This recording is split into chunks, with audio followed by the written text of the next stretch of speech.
we're not ready to talk about the offseason just yet. The Montreal Canadiens obviously still in a playoff series against the Toronto Maple Leafs. But maybe we can look at something ahead of the offseason. I mean, there are some players with some very interesting files in their dossier when it comes to their contracts and whether or not they're going to be UFAs at the end of the season. Which Montreal Canadiens players do you think won't be back with the team next year? I think it's pretty obvious right now that Tomas Tatar won't be back. He's had a reputation of being a regular season player, not so great in the playoffs. He had a tough regular season. We'll see how he does in the playoffs. You know, making $4.8 million this season, or that's a salary cap hit. I just think that his time in Montreal is over. I think they're going to move on from him and you know, spend that money somewhere else.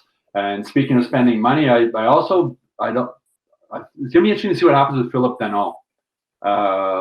Jake Evans has played so well down the stretch that I think Bergevin must be wondering if Evans can come in and fill that role. Maybe not as well as Danault to start, but maybe he can become Danault in a couple of years with more experience. I think Danault, when him turning down that contract offer was leaked, and the only people I could think could leak it would be someone from the Canadiens. And I think that really didn't sit well with Danault, and I don't think he deserved that either. So I wonder how much that's going to upset him and how much that might affect him on whether he comes back here or not. And, you know, if I'm Phillip Danault, I'm testing the free agent market. You know, there's a lot of teams out there that are going to want him, and there's teams I think are going to be willing to overpay to get him. And I'm thinking, especially if you play in the same division as the Oilers and Connor McDavid, you want somebody to be able to shut down Connor McDavid during the games you play against them, and maybe in a playoff series. Phillip Danault was a pretty good guy to do that.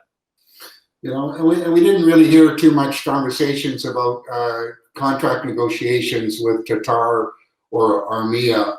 You know, usually you have rumblings that, okay, we are in the early stages of discussing the future of these two players. I didn't see or hear anything about contract extensions. And, you know, that being said, I don't believe that these two players will be ones that are going to re-sign, and they're going to basically lose them. And as far as, you know, player that I think will sign, my gut feeling is that they're going to find a way to keep a Danault, you know, and put all that speculation of contract numbers behind them and get this kid signed. He wants to be here in Montreal. But, you know, stranger things happen if somebody comes along, like Stu said, that they wave this big buck sign in front of him. He'll have to trade off. Does he want to be a Montreal Canadian, or, you know, move on and look to make more money somewhere else? The guy I look at, and he's not a free agent at all, is Jonathan Drouin. The forgotten man now, took himself out of it. I don't see how he can possibly play in Montreal again.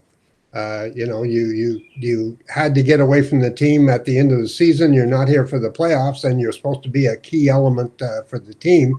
I'm not blaming the guy. I've been very critical of him in the past, but he's dealing with issues. We all just have to understand that. Until we know more, you don't want to comment too much. But I don't see him coming back in this market. It's obviously very hard on him.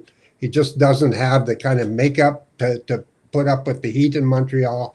And I think they have to look for a trade. He has 2 years left in his contract, and it's a pretty good contract. So maybe you have to eat some salary or something in order to move him.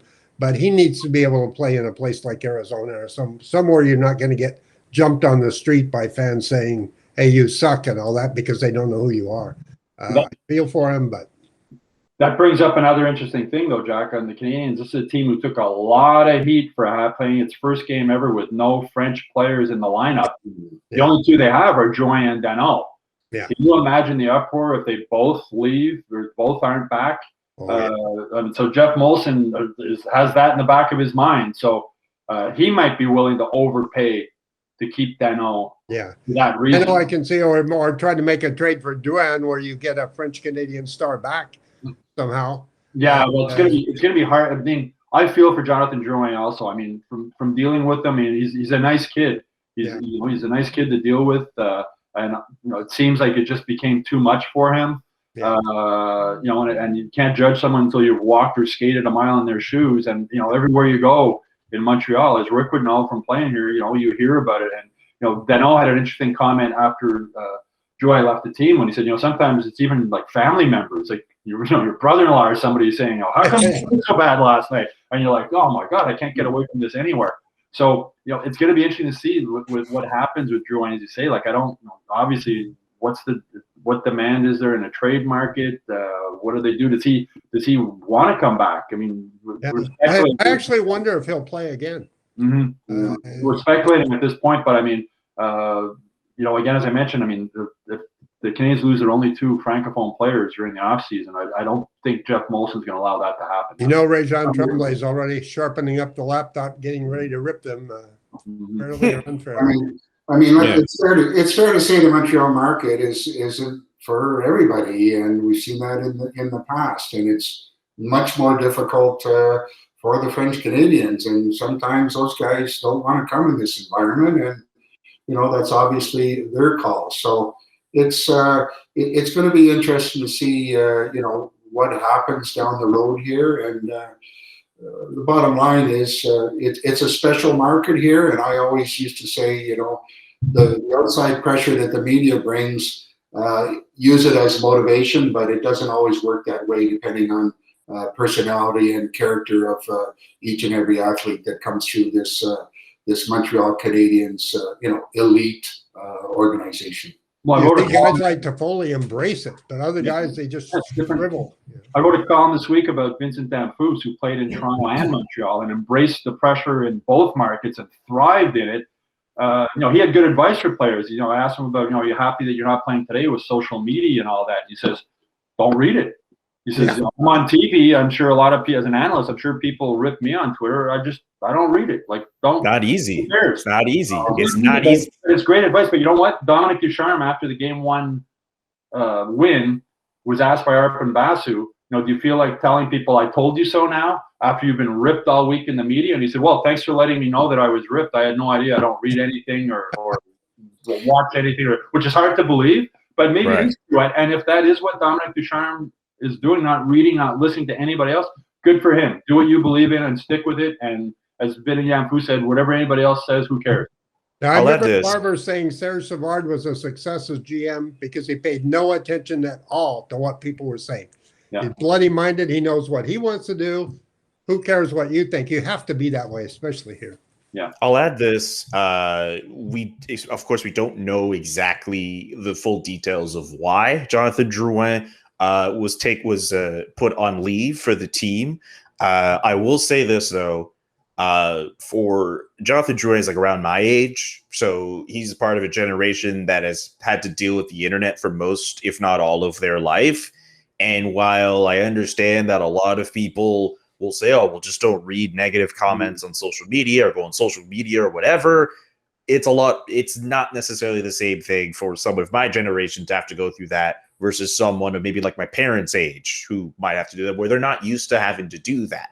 Or some people might not even have cell phones. But now it's official. Now it's official. You are too young, and I'm going to block you just for being young. I think we forget. Are you serious right now? I think we forget sometimes how young these guys are. Yeah. This is a generation that's grown up in the Twitter and TikTok or whatever else is out there. I mean, I'm sure Jonathan Drouin doesn't watch this show. But if he does, Jonathan, take care of yourself and get well and do whatever you think is best moving forward. We both got sons. Yours is right in the age to be playing. Mine's a bit younger. And every time something happens with one of these guys, that's my first thought. Well, he's only 5 years older than my kid. Like, what do you want? It's an awful lot that they're asked to shoulder. And from a really young age, everybody's watching them.